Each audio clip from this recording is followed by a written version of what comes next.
Eu sou Jaqueline Mânica e esse é o podcast Mentes que Conectam, gravados aqui nos estúdios da RDC TV. E hoje eu trago como convidados, né? Eu já estou sorrindo aqui, o meu colega, colega de psicologia, colega da universidade, o professor e psicólogo Lucas Rosito. E com muito orgulho, muita satisfação também, já pedimos aqui, garantimos autógrafos antecipados, né? A Viviane Jungblut. Falei certo? Tá quase, mas foi uma boa tentativa. Então, como é a Viviane? É Jungblut. Jungblut. Viu? Com o tema da nossa conversa hoje é sobre alta performance. O que é alta performance e qual a importância da alta performance? Deixa eu fazer a apresentação. O Lucas Rosito é formado em Psicologia pela Pontifícia Universidade Católica do Rio Grande do Sul, desde 2003, mestre pela pós-graduação de Epidemiologia da Universidade Federal do Rio Grande do Sul, em 2008, tem experiência na área de Psicologia Clínica e Esportiva, tendo participado como psicólogo nos Jogos Olímpicos de Londres, 2012, e do Rio de Janeiro, 2016, a convite do Comitê Olímpico Brasileiro e da Confederação Brasileira de Vela. Desenvolve trabalho de psicologia aplicada à competição para o SENAC do Rio Grande do Sul, no projeto Olimpíada do Conhecimento e World Skills.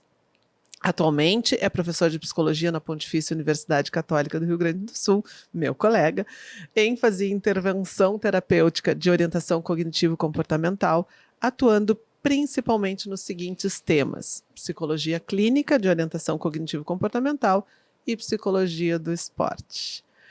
Agora, apresentando a Viviane Jungblut. Melhorou? Agora tá certíssimo. Que coisa boa.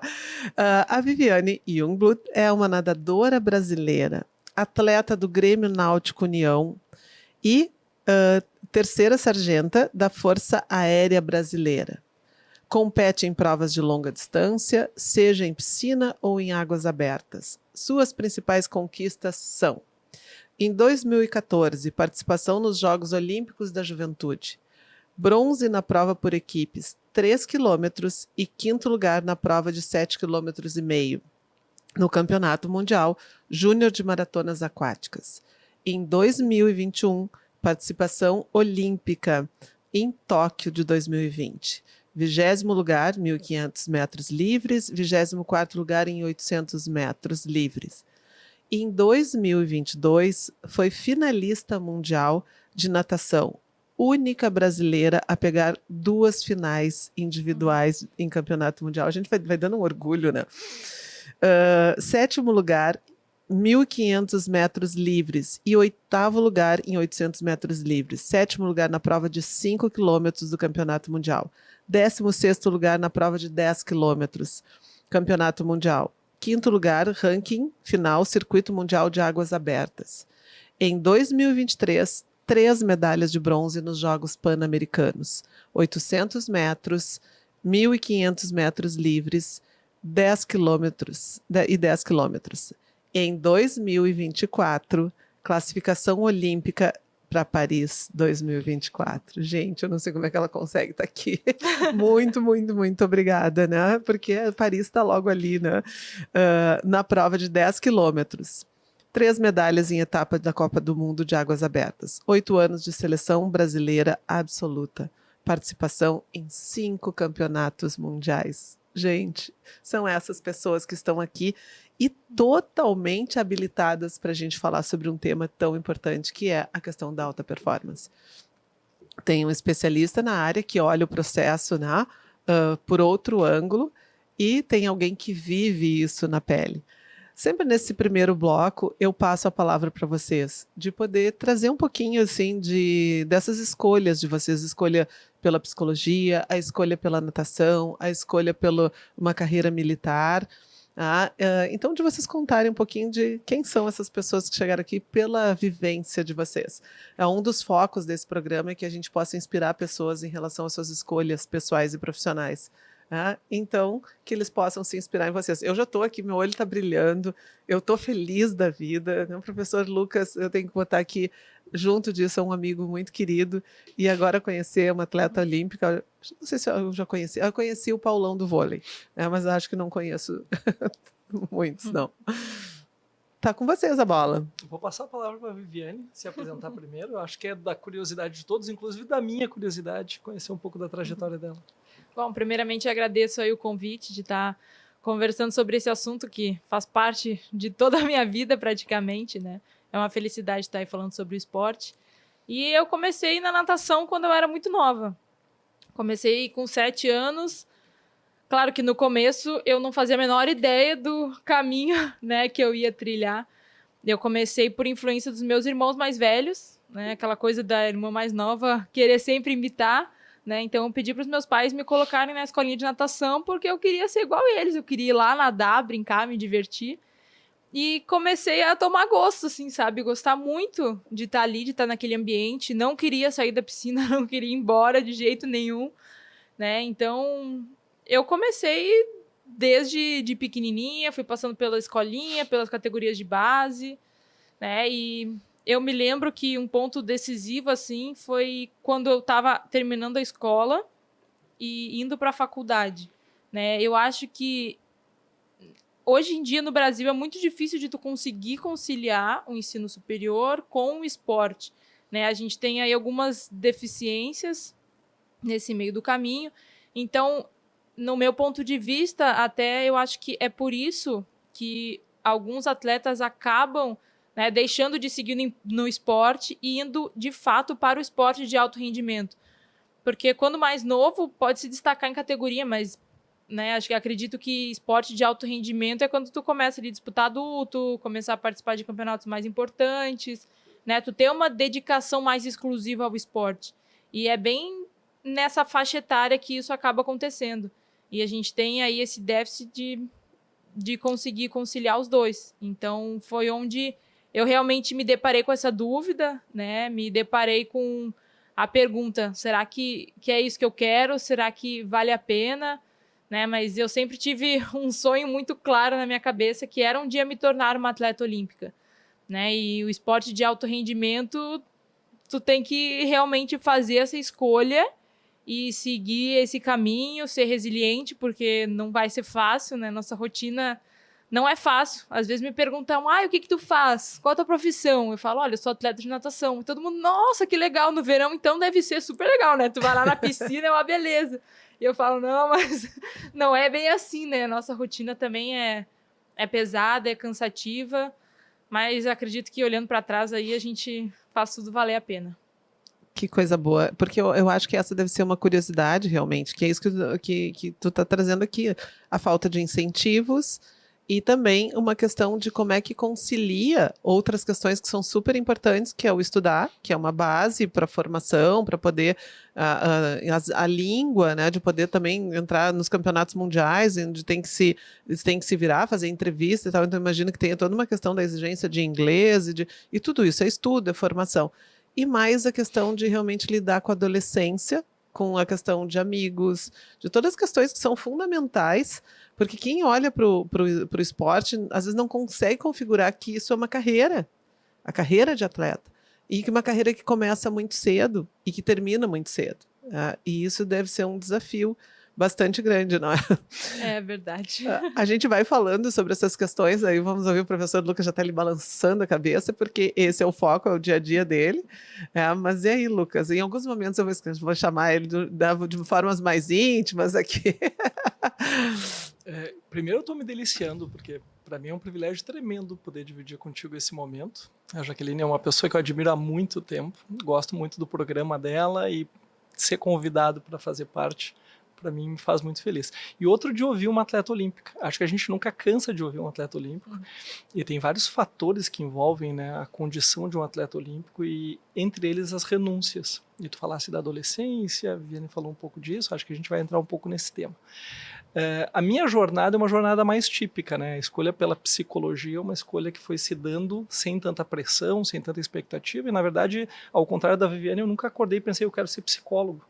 Acho que raramente isso acontece, certamente não aconteceu comigo. A minha foi muito mais por não me identificar com algumas áreas e fui caindo para psicologia. Mas sempre me interessei muito por esporte. Eu era aquele atleta que adorava treinar, mas não um treinamento muito qualificado, mas me saía muito mal competindo, muito mal, né? A minha característica principal como atleta era fracassar quando valia alguma coisa. E depois eu fui entender o quanto isso era importante para mim, o quanto isso me trazia ou me aproximava de querer entender o que acontecia, qual era o fenômeno do bom desempenho ou da alta performance, e profissionalmente na vida adulta acabei trilhando um caminho por aí. E a minha escolha ela foi se constituindo de muitas maneiras, e eu vejo que, na verdade, ela é, de alguma maneira, a repercussão das pessoas, principalmente dos familiares que vieram antes de mim. Então, eu venho de uma família de empreendedores, né? Tanto os meus avós, eles eram empreendedores, cada um no seu ramo, meus pais são empreendedores, e fui constituindo em mim uma ideia de construção, de buscar, de ir atrás.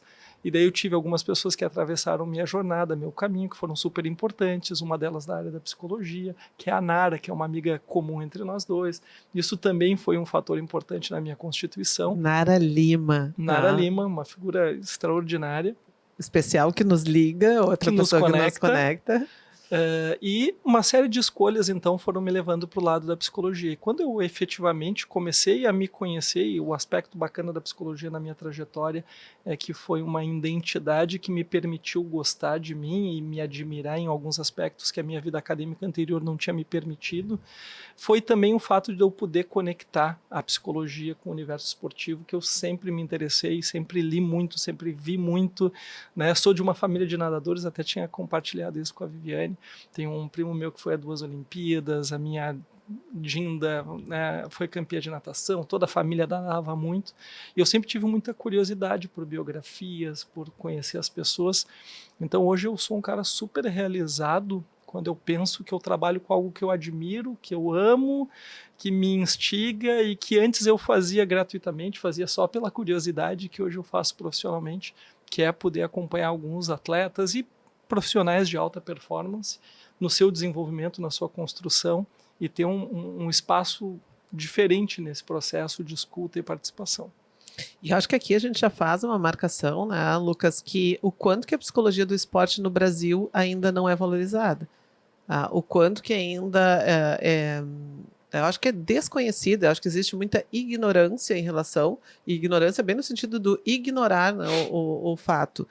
Porque é isso que a gente, quando nós vemos assim, histórias olímpicas, quando nós olhamos para toda a questão dos atletas, e a gente vai olhar outros países envolvidos, a gente vê que isso já ocorre com uma certa naturalidade. E aqui não, aqui realmente vocês são desbravadores. A gente costuma dizer que a psicologia não chega a ser nova na nossa na realidade, mas ela é incipiente à medida que não tem tantos profissionais.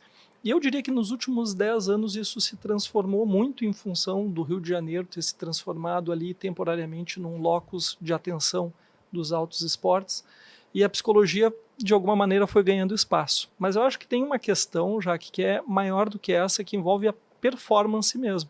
A psicologia, talvez como uma área de atuação mais ampla, tenha sempre tido dificuldade de participar do espectro da alta performance, talvez muito associado a uma lógica de performance ser contraditório com saúde mental, o que não é verdadeiro, mas que de alguma maneira talvez tenha nos mantido distantes disso, não só no esporte, mas também no esporte.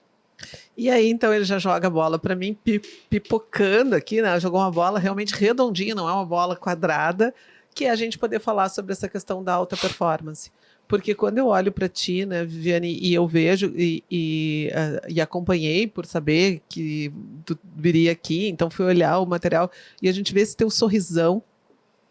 E quando tu fala de novo, eu acho que a gente percebe quando isso é genuíno, quando isso vem realmente da pessoa. Então, acho da gente poder falar sobre essa questão, assim, quais são os desafios da alta performance?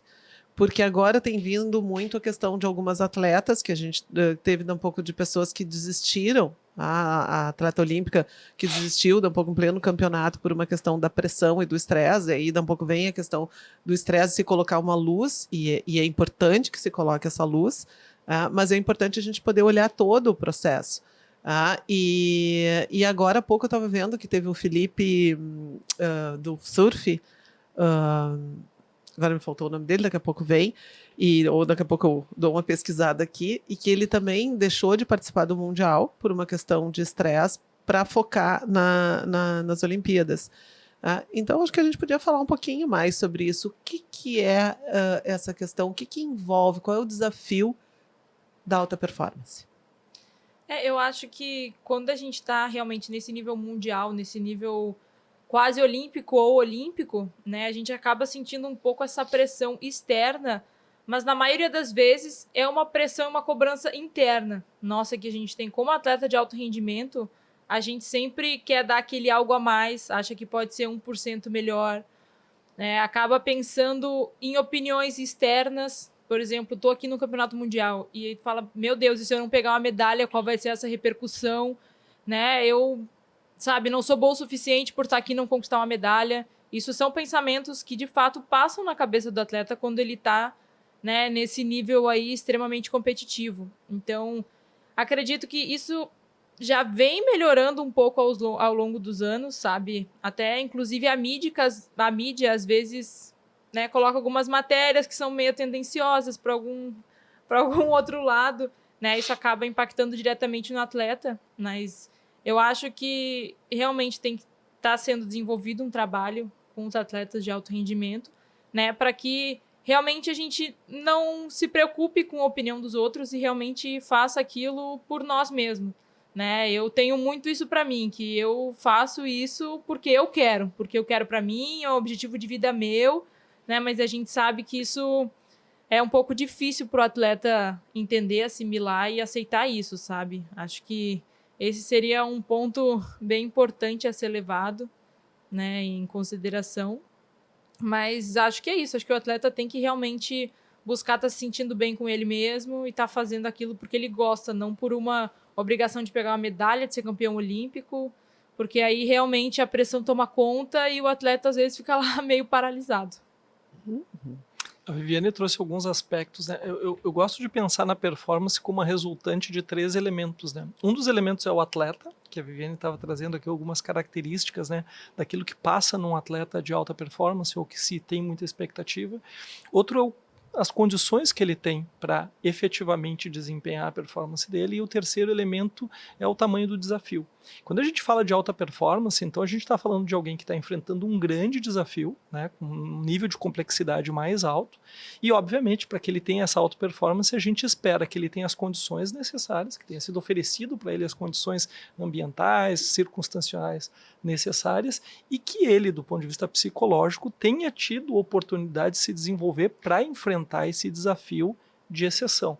Então a diferença da performance típica, né, que é comum a qualquer ser humano, para a alta performance, se daria fundamentalmente no tamanho do desafio, na complexidade do desafio, e para que alcance esse desafio, o sujeito esteja preparado para isso e tenha as condições mínimas necessárias para isso aí. Então eu fico pensando no caso da Viviane, né? Alguém que faz uma campanha olímpica, né? 4 anos, 8 anos, 12 anos de preparação. Há uns anos atrás saiu uma pesquisa inglesa que sugeria que um atleta olímpico com chances reais de pleitear uma medalha tinha que ter pelo menos 8 anos de alta performance internacional, 16 anos de performance no geral. Ou seja, é toda uma construção, né? Ninguém chega num nível olímpico em 2 anos, ninguém chega numa medalha olímpica num período de 3 ou 4 anos. Então tem todo um trabalho para se alcançar esse nível de performance e também todas as condições. Então na fala inicial da Viviane, ela já falou de algumas renúncias que são necessárias, né, para essa alta performance e que hoje em dia é muito difícil da gente escapar disso, que de alguma maneira também são, né, espelhadas na alta performance de profissionais de diferentes áreas, né, que muitas vezes não conseguem se sair tão bem em outros âmbitos da sua vida para que possam efetivamente alcançar a sua melhor performance corporativa, empresarial e por aí afora. Então a alta performance tem a relação desses 3 pontos, né? Se eu estou preparado psicologicamente, comportamentalmente, emocionalmente para aquilo, e a preparação nunca é um processo rápido, é um processo de desenvolvimento de muitos anos, se eu tenho as condições necessárias, e o tamanho do desafio. Dentro do esporte, tem alguns marcadores que nos facilitam. A Olimpíada é um grande marcador, né? Tu seres um atleta olímpico, o que a Viviane é um caso de exceção, é um caso naturalmente de admiração, né? Mas em outras áreas, em outros meios profissionais, às vezes os marcadores não estão tão visíveis, não tão facilmente observáveis, mas que certamente a gente também os encontra, né? E aí, escutando vocês, eu vou fazer uma provocação de algo que é muito, eu não vou dizer polêmico, mas é algo que seguidamente tem fricções. Porque no Brasil a gente vê que essa questão do alto desempenho, eu tenho a sensação de que ela não é bem vista. Por isso que eu digo assim, que tem realmente uma fricção aí. Porque quando a gente fala que é algo assim, passou por média, tá bom. Não exige muito das pessoas. E essas são algumas questões que são provocações que eu faço seguidamente, e eu digo isso para as pessoas com quem eu convivo, que eu amo, eu digo assim, eu exijo de vocês porque eu amo de vocês. Agora, por óbvio, a gente tem que considerar a pessoa, não estou exigindo algo que não esteja alinhado com a capacidade que a pessoa tem, porque o respeito às habilidades, às características da pessoa, sem dúvida nenhuma, que essa é a premissa principal. Mas existe uma questão de que parece que quando a gente está chamando as pessoas para que elas usem dessas habilidades e que elas possam experimentar desafios maiores, eu sinto que isso não é algo cultural no nosso país. O Lucas já está se rindo. Não sei se tu percebe isso também, Viviane, qual é a visão de vocês em relação a essa questão? Não, eu percebo. Claro que eu percebo um pouco, sim, dessa situação, mas eu vejo, assim, por um lado de que eu acredito que as pessoas hoje só querem fazer o que elas gostam, né? Querem, talvez, ir para um caminho que seja um pouco mais fácil, talvez, né? No caso do esporte, eu vejo isso nas categorias mais novas, sabe? Acha que, eu vou fazer aqui o suficiente para pegar ali meu índice, para eu ir para a competição, para eu ir lá, né? Participar do grupo e tudo mais. E, sabe, as coisas não são fáceis na vida, né? No esporte, menos ainda, sabe? São muitos anos aí de dedicação, de resiliência, de constância, de disciplina, sabe? Para conseguir chegar num resultado. E claro que nesse caminho aí a gente conta com alguns profissionais que têm realmente esse papel, né? Do treinador, tá ali na borda cobrando. Muitas vezes eu olho para ele e falo, o que tu quer de mim, sabe? Já tô aqui dando meu máximo. E aí ele vai lá e mostra que a gente pode um pouco mais. Então, sabe, acho que juntando e misturando um pouco esse papel, acho que sim, a gente sempre, né, pode mais e realmente quer sempre mais, né? É uma reflexão complexa essa que tu está propondo, Jaque. É bom ouvir Viviane porque ela vive isso, né, integralmente. Mas eu acho que, na verdade, a gente tem a reunião aqui de diferentes fatores, né? Por um lado, a gente não tem uma cultura esportiva tão desenvolvida. O Brasil, pela dimensão que tem, pelo potencial que tem, a gente deveria ter mais resultados e certamente a gente teria formas diferentes de abordar o esporte, a importância do esporte socialmente falando e a consequência que isso nos traria em termos de resultados e mesmo da aparição dos fenômenos, né, e das pessoas talentosas que a gente tem nesse sentido. Então a gente não tem uma cultura esportiva muito desenvolvida, ela tende a ser desenvolvida quase que exclusivamente por futebol, que é um esporte, né, diferente dos demais esportes, e isso nos traz algumas consequências, né? A gente costuma dizer que o brasileiro ele não gosta do segundo lugar, do terceiro lugar, ou seja, a gente já começa avaliando negativamente resultados que são extraordinários. Tu pega qualquer atleta olímpico que esteja entre os 10 melhores do mundo, seria uma razão de orgulho, seria uma razão de admiração, a gente teria o que aprender com essa pessoa e com esse resultado, mas não é o que a gente vive, né? Então, a cada 4 anos, a gente fica imerso em diferentes esportes, dos quais boa parte a gente conhece muito pouco, e o anseio que nós temos como nação é que o atleta se sobressaia a ponto de ganhar uma medalha olímpica ou ser um campeão olímpico. Então, para o atleta de alta performance, eu acho que já tem uma série de desafios que é ajudar, ou de alguma maneira, a fazer com que um público maior consiga entender o que é a realidade do que ele vive, a complexidade do que ele vive e o que a gente teria a aprender com isso, né? Porque o esporte não é simplesmente uma profissão. Eu acho que é um fenômeno social, talvez dos mais ricos, que poderia nos oportunizar uma série de aprendizagens de diferentes formas e que a gente vive, eu diria que de forma limitada e com pouca cultura esportiva perto do potencial que nós temos, né? E por outro lado, eu acho que a gente tem uma tendência social e cada vez maior de questionar alguns elementos que talvez não nos ajudem tanto, né? Então a gente tem, não só com os esportes, mas com o trabalho, com a determinação, com a força de vontade, mesmo com a lógica de mérito, a gente tem contestado alguns elementos que são necessários, que são importantes, que fazem diferença e que em outros contextos culturais não se questiona com a frequência com que a gente questiona e que também certamente fazem parte do resultado que esses ambientes alcançam e que talvez a gente não alcance.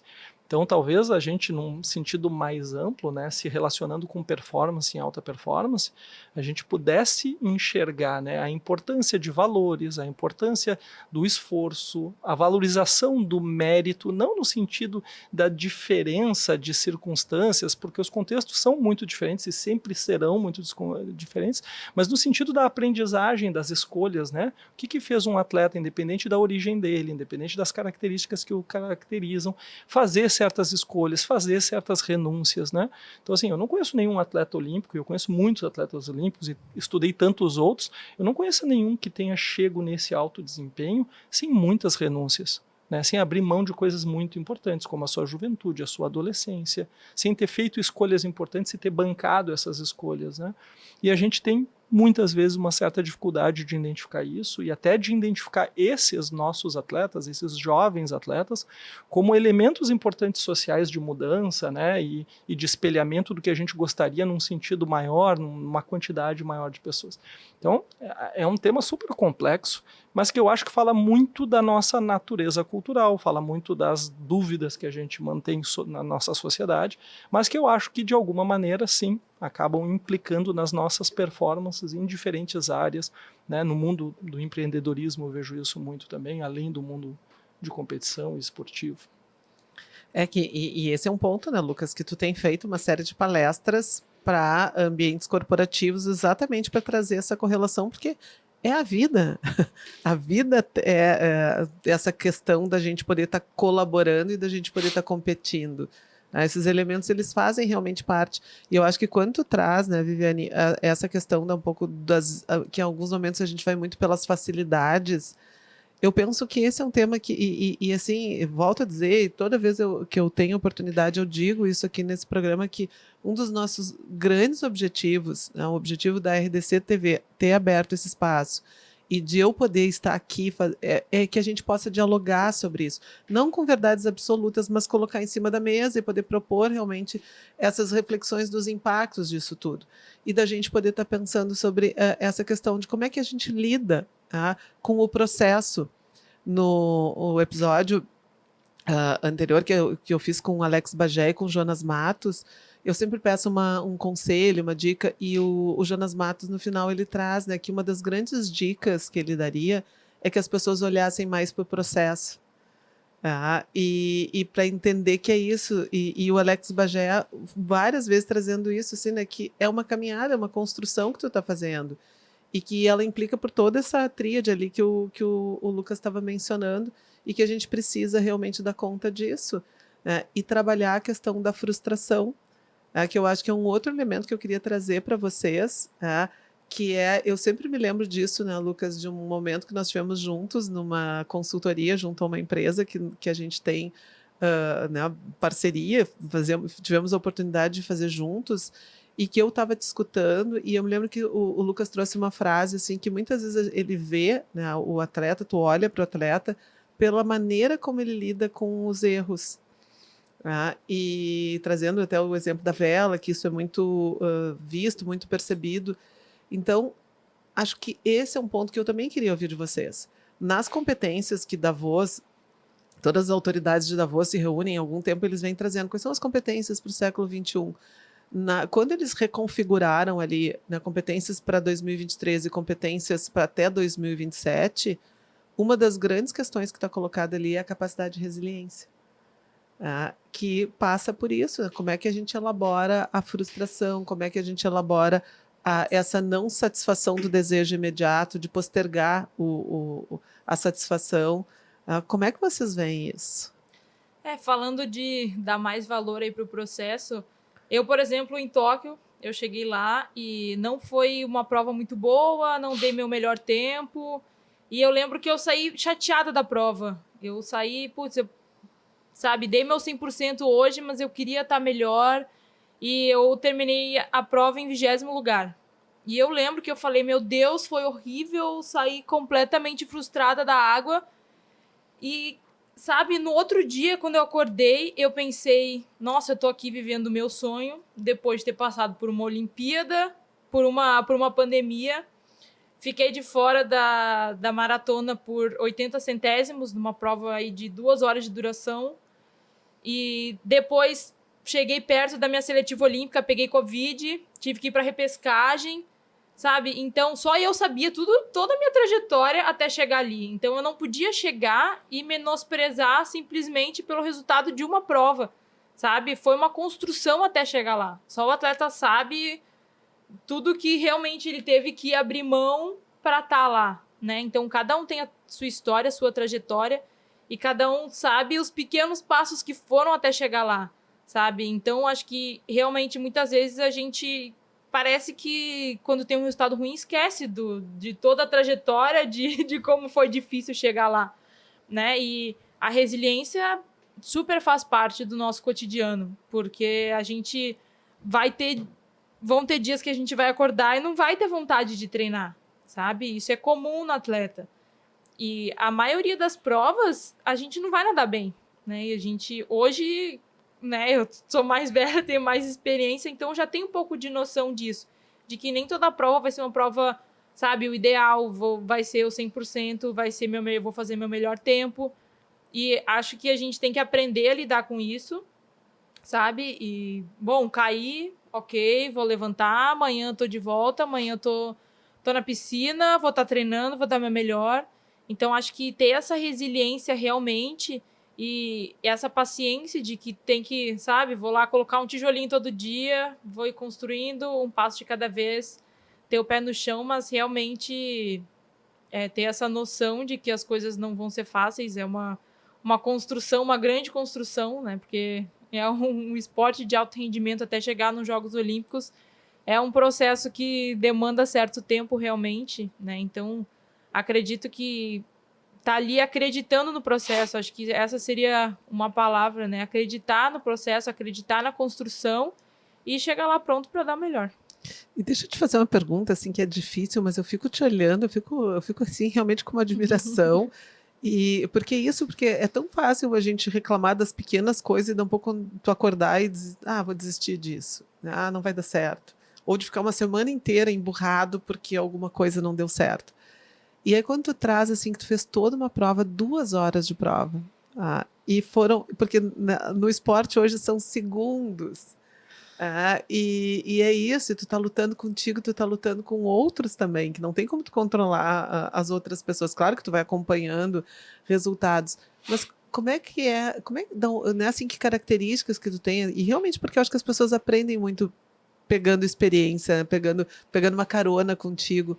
Que ginástica emocional é essa que tu faz, que tu consegue dizer, foram por segundos, mas de voltar e reconhecer e fazer tudo isso?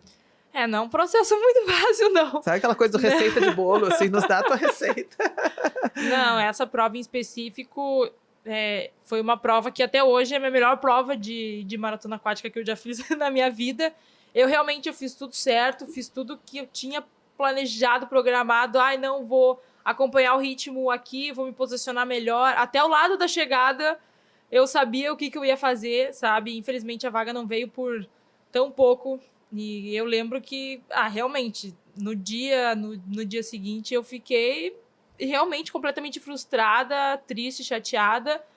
Mas 2 dias depois, eu tinha outra prova, né? E não só outra prova, mas eu ia competir ainda outra prova de revezamento, eu ia ter a competição de piscina. E mais importante que isso, eu ia voltar e ia participar dos Jogos Pan-Americanos. Então, sabe, eu pensei, eu tinha 2 alternativas. Ou eu sentava e chorava e realmente ficava ali, não tinha mais o que fazer.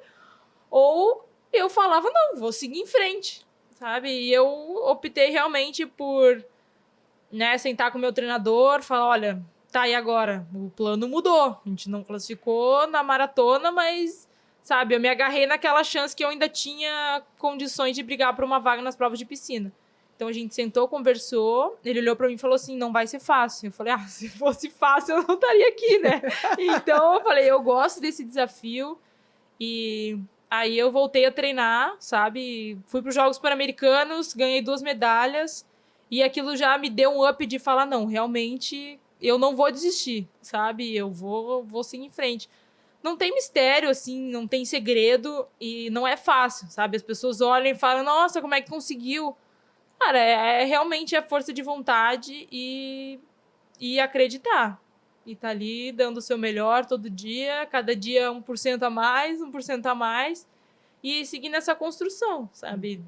No final deu tudo certo, poderia não ter dado certo. E eu acho que realmente eu ia seguir lutando, né? Até onde desce. É uma aula, né? Uma aula, tipo, aqui, eu tô olhando. Se tu fizesse uma pergunta e a gente recebeu uma aula. É?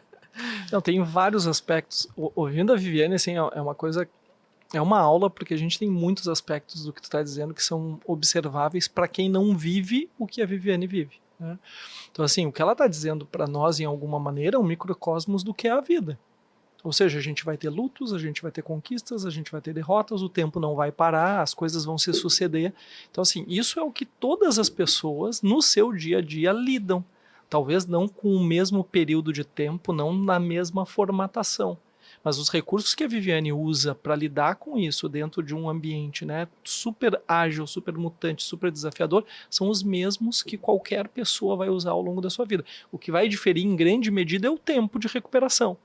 A gente vai ter mais do que 2 dias para a próxima prova, a gente vai ter mais do que, né, 3, 4, 5, 10 anos para desenvolver todo o nosso potencial, mas a gente vai viver as mesmas circunstâncias. E acho que esse é um ponto importante de aprender com a alta performance esportiva e aprender com a biografia dos nossos principais atletas, das pessoas que conseguem ir além, exatamente porque elas estão emulando ali o que a gente vai viver no dia a dia, né? E em cima das características que tu falasse, tem várias características que a Viviane nos trouxe aqui de forma natural, né? Tem a resiliência, sem dúvida nenhuma, tem a tolerância à frustração, e a gente já sabe há décadas que a tolerância da frustração está literalmente ou diretamente relacionada com o sucesso em qualquer âmbito. Então, quanto mais a gente posterga, né, a recompensa, mais longe a gente consegue ir.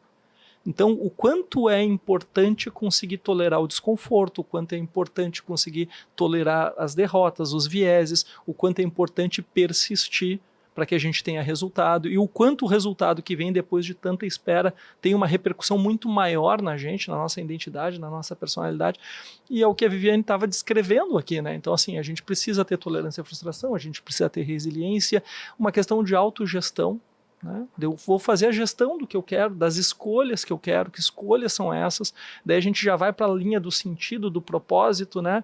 Por que eu estou aqui, que significado isso tem na minha vida, e o quanto isso começa cedo, né?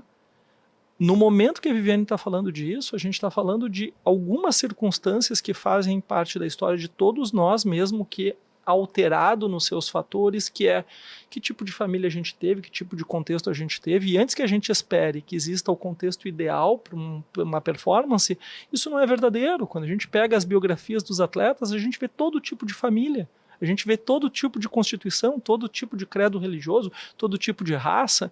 Então não existe no fenômeno esportivo de alta performance, de grandes resultados, assim como não existe na vida, uma fórmula única. Mas o fato é que experimentar determinados aspectos, né, dessa sua passagem, dessa sua vida, do que foi o início da sua jornada, também se reflete na atitude do atleta. Então, foi uma aula, porque a Viviane falou em termos práticos, uma série de conceitos que a gente estuda, que a gente observa, que nas últimas décadas tem se trazido, né, e tem se tornado cada vez mais típicos nos nossos cenários de discussão, e que sim, são aplicáveis, né? E, de novo, voltando ao teu questionamento anterior, né, Jaque? O quanto a gente entra em conflito com isso ao invés de surfar isso, ao invés de navegar isso, ao invés de aproveitar isso. O quanto a gente conflitua por vezes e questiona e discute aspectos que, honestamente, são menos ricos para a gente, para a compreensão do processo e para que a gente pudesse aplicar isso em ambientes que vão muito além do esporte. Acho que o esporte é uma grande criação. Eu costumo brincar que o esporte é a maior criação humana né? Onde a gente consegue vencer alguém sem precisar matar essa pessoa, onde a gente consegue se desenvolver, onde a gente consegue emular as relações sociais, onde a gente lida com as derrotas, com os lutos e sai mais forte. E o quanto a gente ainda não aproveita tudo isso, talvez por a gente estar desfocado sobre os eventos ou as questões essenciais desse processo. Sabe que isso é tão importante, que quando vocês estão falando isso, o que eu vivencio, né? E eu, na minha formação, teve um momento que tinha o Beno Becker, tá? Que era professor do meu irmão no IPA, porque eu tenho toda uma família de pessoas que fizeram educação física, então eu convivia muito com esse ambiente, meu irmão atleta, e atleta profissional também, então assim, esse ambiente sempre também brilhou muito meus olhos por tudo que representa. Por realmente compreender o quanto que o esporte ele é um desenvolvedor de competências, seja ele pelo aspecto profissional ou não. Quando eu vejo as pessoas participando de processos seletivos, é isso. É muito comum que algumas pessoas participem no processo seletivo e não sejam elas as escolhidas. E não é porque elas tinham algo de errado, mas porque, de repente, naquele momento, teve alguém que fez algo diferente, que foi por um detalhe. Mas que num processo onde tu tem uma vaga só, alguém vai entrar e alguém vai ficar de fora. E aí, como é que as pessoas reagem diante disso? Que aprendizagens elas têm de poder entender, bom, como é que eu sigo, o que eu aprendo ali, o que eu posso olhar desse processo. Então, é muito semelhante o que a gente tem. E é pela fricção que tu trouxe antes que a gente desenvolve as competências. Então, muitas vezes a gente trabalha numa linha de que, né, ter uma súmula, ou ter um resultado, ou ter uma hierarquia é algo negativo, quando, na verdade, isso nos dá a oportunidade de se transformar. Como é que eu lido com a derrota? Como é que a Viviane vai estar preparada para ir para um segundo Jogos Olímpicos, para uma segunda competição do mais alto nível, se ela não perder por 80 centésimos? Se ela não souber o que é perder? Então, às vezes a gente abre mão de certos contextos que são transformadores e de desenvolvimento dentro de lógicas ou pensamentos ou ideias que não encontram na realidade dados concretos de sustentação e que parecem funcionar para que a gente passe só pelo bem-estar. Né? Ou seja, eu só quero viver situações boas, eu só quero ter sentimentos bons. Não é a história da Viviane, não é a história de nenhum atleta olímpico, não é a história de nenhum ser humano que chegou num ponto extraordinário onde a gente possa aprender com o processo dele. Não é a história humana, né? E a performance, a alta performance nos lembra disso. Embora a gente, por vezes, não consiga enfocar nesses aspectos, né? Daí por inúmeros, né, atravessamentos. E um outro ponto que eu lembro, o meu filho, o Lucas, conhece também, conhece minha família, o meu filho participando de um processo seletivo, dos primeiros processos seletivos que ele participou. E aí ele disse, o que eu vou contar? Porque eu estou participando, era um processo coletivo, era uma seleção em grupo, e ele disse, o que eu vou contar? Vou competir com pessoas que têm 20 e tantos anos. O que eu vou dizer se eu não tenho experiência profissional? E eu disse, bom, existe um dado de realidade. Tu não tem como contar com uma vida que tu não tem. Tu é jovem, tu não tem experiência. Quem pegou teu currículo sabe disso. E o que tu pode contar? E aí eu comecei a trazer quais são as experiências que tu tem. Ele disse, o esporte. E aí ele traz na seleção, na hora da seleção para vaga, ele trouxe que ele, como habilidades e experiência, ele tinha aprendido a perder. Ele tinha aprendido a sentar no banco e a esperar. Né? E ele ganhou a vaga. Claro que não foi só isso, mas é saber exatamente o quanto que essas vivências elas vão musculando os nossos músculos físicos, mas também a musculatura emocional. Então, quanto que é importante isso. E deixa eu voltar para trazer para a gente poder questionar aqui, porque senão dá um pouco... Quando a gente fala isso, eu acho que é bem importante, nós estamos dizendo isso, que é um processo, da vida, e nós estamos falando sobre os desafios e sobre os ganhos. Mas a gente tem um dado que é o burnout.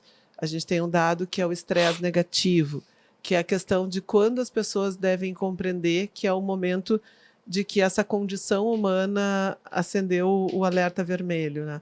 Como é que... E tu deve ter visto pessoas que não conseguiram, pessoas que desistiram, e que não são pessoas erradas, não são pessoas frágeis. Mas dá um pouco o contexto e talvez as características dela naquele momento não estivessem dando conta. Queria ouvir vocês daí para a gente falar, para não parecer que nós não estamos considerando o estresse negativo. Não, existe muito. Eu acredito que, não sei se 50% de cada lado, né? Mas os aspectos técnicos, né, não me cabem aqui comentar. Mas acho que isso existe sim, e hoje em dia eu acho que as pessoas já encararam isso como, digamos assim, fatos reais, né? Porque antes achava que era besteira, achava que o atleta estava inventando, e isso não, isso de fato acontece, e de modo algum ele vai ser menos atleta ou menos pessoa por estar passando por essa situação, né? Isso não é um processo normal, né, do atleta, ele está sujeito a ter isso no momento que ele entra no alto rendimento, e eu acredito que ele tem que contar com uma rede de apoio bem grande para ele conseguir, de fato, né, dar conta desse recado, dar conta de conseguir realmente internalizar para ele que ele é o mais importante, porque ainda na minha visão, realmente isso ocorre devido a ocorrências externas, sabe? Quando o externo atinge mais o atleta e ele se sente mais sobrecarregado, ele se sente com mais pressão de fazer algo, de ter um resultado. Então, acredito que é ele tentar cuidar dele mesmo, sabe? E ver quais são os desejos, os objetivos dele, tentar internalizar e realmente esquecer do mundo externo um pouco para retomar aí essa vontade, esse desejo de seguir no esporte. E deixa eu te fazer uma pergunta bem prática. Olha, se eu tivesse em algum momento não quiser responder, tu me diz, tá? Já que não sei disso daí e tal, porque realmente é um espaço nosso e é uma conversa. Eu não quero te botar em saia justa. Tá? Ainda mais se teve essa gentileza de estar aqui com a gente. Mas em alguns momentos, porque isso, assim, né? Eu, na minha pouca experiência de esporte, tem um momento que o cansaço vem. Quando a gente está correndo, a gente sente muito claro isso. Começa a dar aquela dorzinha, assim, e que é o momento que tu fica ali, tá? Para ou continuo, para ou continuo. Quando tu lida com esse limite, assim, do cansaço físico e tal, como é que tu lida com esse momento, assim, que é divisor? Foi difícil, eu tive um momento, acredito que foi o mais marcante, assim, na minha vida, que realmente eu fiquei de fora da Olimpíada por pouco, na maratona aquática, e aí eu segui treinando para disputar as provas de piscina, e veio a pandemia. Primeiro foi, meu Deus, e agora o que vai acontecer? Sabe? Foi aquele desespero, acredito que todo mundo teve pelo menos uma parte desse desespero aí presente. E, bom, a vida seguiu, os jogos passaram para o ano seguinte, a nossa seletiva foi marcada, e eu estava treinando no Rio de Janeiro, porque na época o meu clube aqui em Porto Alegre, ele estava naquele abre e fecha, né, devido às condições. E eu lembro que eu estava treinando no Rio, faltava uma semana para eu competir, e eu estava no hotel em frente ao parque aquático, e eu testei positivo para Covid. Faltava uma semana, eu falei, tá, pronto, agora se foi de vez a minha chance olímpica, né? E eu acordava todo dia, olhava o parque aquático, olhava todas as equipes, porque como eu tava lá, eu tava no hotel, e eu fiquei lá em isolamento no hotel. E eu abria a janela todo dia e olhava as pessoas indo pra competição, sabe? Eu fiquei uma semana naquela agonia. E quando eu voltei para casa, parece que eu voltei assim, ó, destroçada completamente. Eu falei, meu Deus, e agora o que eu vou fazer? Sabe? Por isso que eu falei tanto da importância da rede de apoio, sabe? A minha família sempre me apoiou muito em tudo e era sempre chegava e falava, não, mas tu já passou por tanta coisa, vai que tu consegue, sabe? E esses pequenos incentivos fizeram com que eu levantasse, sabe? E dei 2 dias ali que eu fiquei em casa praticamente só chorando, mas voltei a treinar, sabe? Voltei porque realmente eu reinternalizei ali, coloquei novos objetivos, mas, sabe, eu sou humana, todo mundo olha e fala, ai, mas como é que tu consegue? Eu sou humana também, tenho meus momentos ali de mais tristeza, de mais fraqueza, de momentos que parece que eu não vou conseguir, momentos que eu tô no treino e começo a chorar e falo, meu Deus, eu vou desistir. E aí tem os profissionais que, sabe, dão aquela ajuda, porque sabem que a gente pode, sabem que a gente consegue. Então, eu acredito que para mim o fundamental, assim, foi realmente a minha rede de apoio, sabe? Claro que o interno também conta, né? Essa vontade que eu tinha de continuar tentando ali também conta muito, mas a minha família me ajudou bastante. Esse é um ponto, né? Eu sempre falo nisso, uma lição que meu pai me deixou um material escrito antes de falecer, e ele diz, os fortes também tremem. E eu acho que essa é a noção.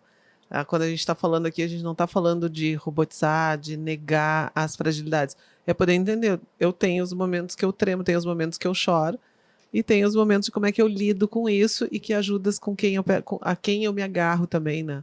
Que é a rede de E apoio. até o contrário, né, Jaque? É humanizar, né? Então, assim, Uhum, e humanizando, a gente tem que entender que a gente adoece.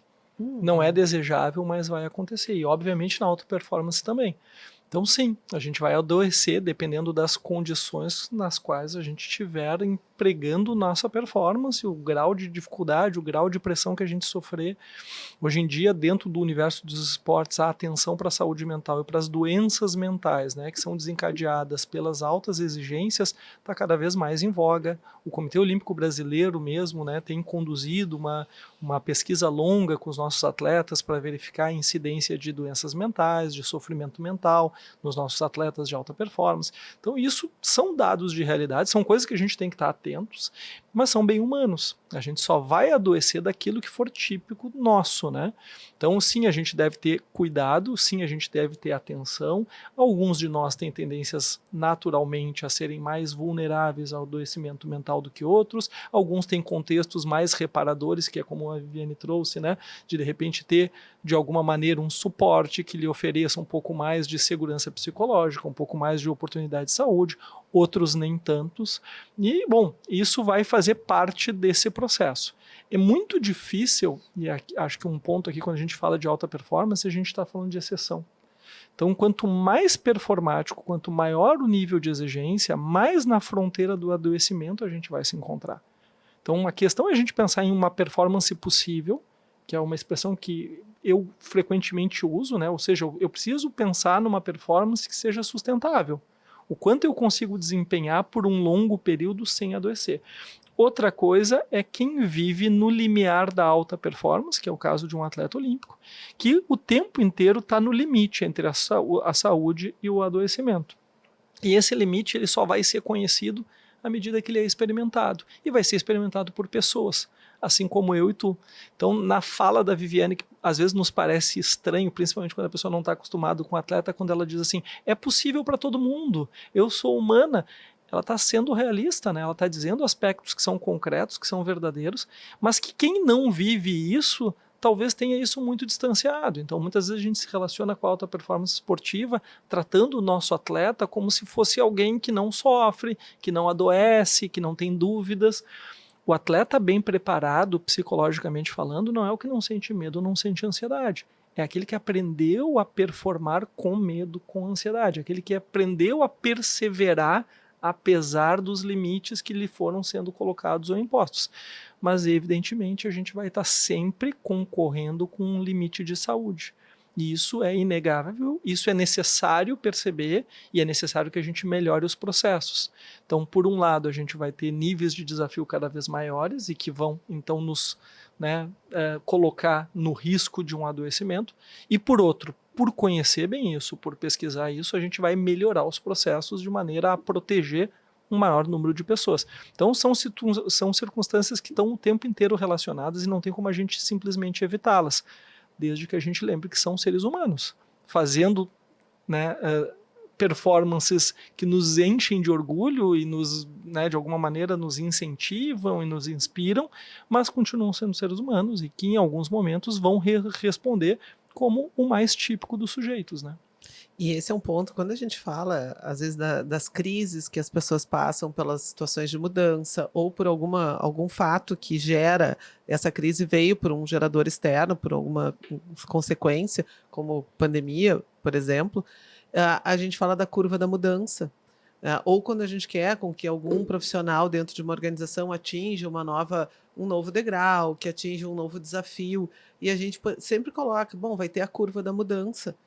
Porque tu atingir esse novo patamar são coisas que eu desconheço, são atividades que eu tenho ali incertezas, é um momento de ansiedade e que tem toda uma questão humana que passa por isso, que é realmente o medo, dá um pouco às vezes a raiva, né? Dizer que eu fui inventar isso e tal. Então, situações são sentimentos, que são emoções, são pensamentos que nós temos e que é absolutamente humano. E quando a gente busca ajuda, eu acho que é bem importante, porque aqui a gente também está falando sobre uma questão da importância de buscar essas ajudas, é diminuir essa curva da mudança, não significa negá-las, Não significa achar que não vai ter dor, porque essa é uma frase que seguido eu uso o teu nome, Lucas, nos espaços onde eu ando, que eu trago. Digo, eu tenho um colega que trabalha muito com alta performance e que diz, não tem como tu ter alta performance sem dor, esse mundo não fecha. E aí, só lembrando, eu quero poder ouvir um pouquinho mais de vocês, mas eu tenho um cliente meu, há pouco tempo, ele estava me dizendo o seguinte, Jaque, sabe qual é meu sonho? É ter a vida do Soares. Que escolheu ir lá para Miami, né? Porque lá em Miami hoje ele joga, não é o campeonato daqui, menos jogos, com uma remuneração ótima e tal. E ele disse assim, só que eu acabei de me dar conta, Jaque, que hoje ele está lá. Mas antes disso ele passou por uma série de questões, campeonato argentino, campeonato europeu, né? Teve que jogar lá no Barcelona, teve que passar por todo. Então hoje é isso, mas ele, para chegar nisso, teve toda a caminhada. E eu acho que essas são as questões importantes da gente pensar. E, Lucas, eu só queria... o Fábio já nos avisou que tem essa turma aqui que não aparece aqui, mas que está sempre nos apoiando, que a gente tem mais 5 minutinhos. E aí eu só queria te ouvir rapidinho da questão que tu trouxe da aprendizagem em cima do erro, que essa é uma questão que tu traz, assim, né, do quanto que o atleta, a maneira como ele lida com erro e tal. Exato, né? O que acontece? A gente tende a pensar que os nossos atletas de exceção, os nossos principais atletas, se cunharam ou se desenvolveram no acerto, né? E evidentemente não é assim que funciona, né? Ou seja, provavelmente a maior parte, ou um grande grupo dos nossos principais atletas, e incluo aqui a Viviane, 2 vezes atleta olímpica nesse grupo, se desenvolveu e desenhou o seu caráter por lidar com o erro, por lidar com o fracasso, por lidar com circunstâncias. Então eu vou trazer o exemplo da vela, que é um esporte que eu acompanho há muitos anos. Durante uma regata, tu tem uma centena de decisões. Inevitavelmente tu vai errar. A questão não passa a ser efetivamente se eu erro ou se eu não erro. A questão é como é que eu me relaciono com esse erro. Quanto mais rápido eu conseguir me relacionar com ele, quanto mais rápido eu estiver preparado para o momento seguinte, melhor vai ser a minha performance. Embora em tese, teoricamente, isso seja muito fácil de entender, na prática, com sentimentos ativados, isso é outra história. Mas ainda assim é possível acontecer. Então, assim, eu não tenho dúvida que, do ponto de vista mental, né, a toughness, a fortaleza mental da Viviane, após passar pelos relatos que ela nos falou de ter que em 2 dias virar uma circunstância, ela é muito mais forte mentalmente hoje. Então, essa situação, né, do pesar, do viés, do lamento, eventualmente de um erro, né, tem esportes onde a gente erra uma jogada, a gente erra um pênalti, essas condições vão nos fortalecendo. Que daí, de novo, vou fazer um paralelo com a vida típica, né, daqueles que nos escutam. A nossa vida é assim. A gente diz alguma coisa que a gente não desejava, a gente não consegue lidar com uma oportunidade que nos foi oferecida num determinado momento e não é o final da história. É parte de um processo de crescimento. Então, não tem como crescer acertando. Eu preciso errar. E tem uma frase que eu acho bonitinha, assim, mas eu acho que ela é bem empregável, né? Quando a gente entende essa lógica, a gente não perde mais. Ou a gente ganha ou a gente aprende. Né? E nesse processo a gente continua evoluindo. A bonitinha não, ela é linda, né? Porque viver isso, talvez fique bonitinha se a gente só jogar ao vento a frase.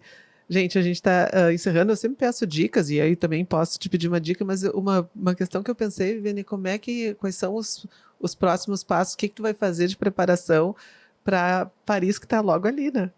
Acabei de conquistar a vaga no último campeonato mundial, então agora com certeza estou retornando os treinos hoje, aí tive a folguinha do carnaval, depois de milhares de anos que eu passei treinando, dessa vez a gente ganhou uma folguinha, e agora com certeza é retomar o planejamento e treinar com 100% do foco voltado para os Jogos Olímpicos. Então, que sorte que eu tive de te pegar nesse momento que tu tá indo. E a gente vai estar torcendo muito, muito, muito, muito, muito, muito. Realmente vibrando por ti, por todo o processo.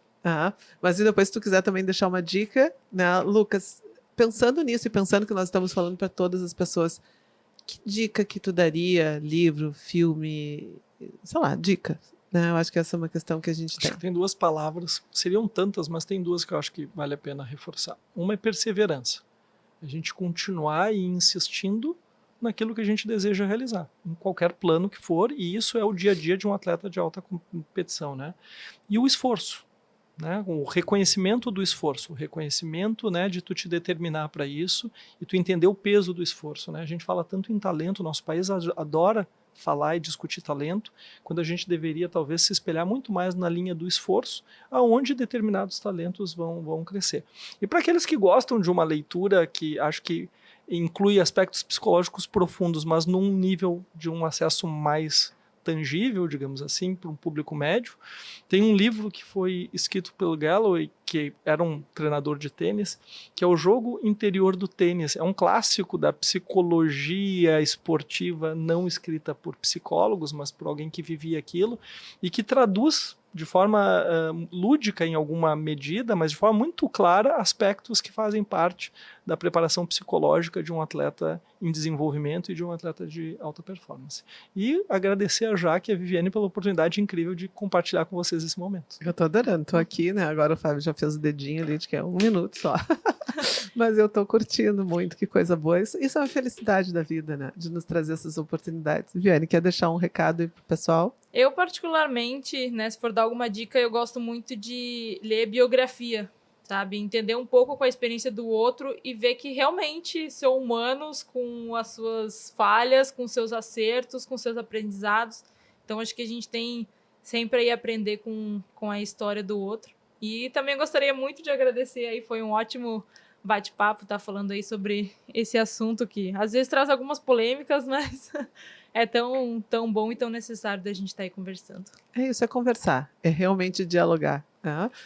Gente, então, né, esse foi o Mentes que Conectam, comigo, Jaqueline Mânica, que trouxe o tema da gente poder falar sobre alta performance, o que é alta performance e qual é a sua importância, com os convidados, com o Lucas Rosito e com a Viviane Jungblut, em parceria aqui com a RDC TV.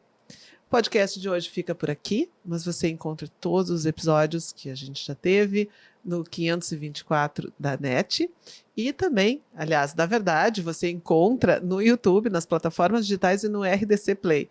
Tá? E os próximos sempre estão também no 524 da NET. Gente, prazerzaço. E até a próxima.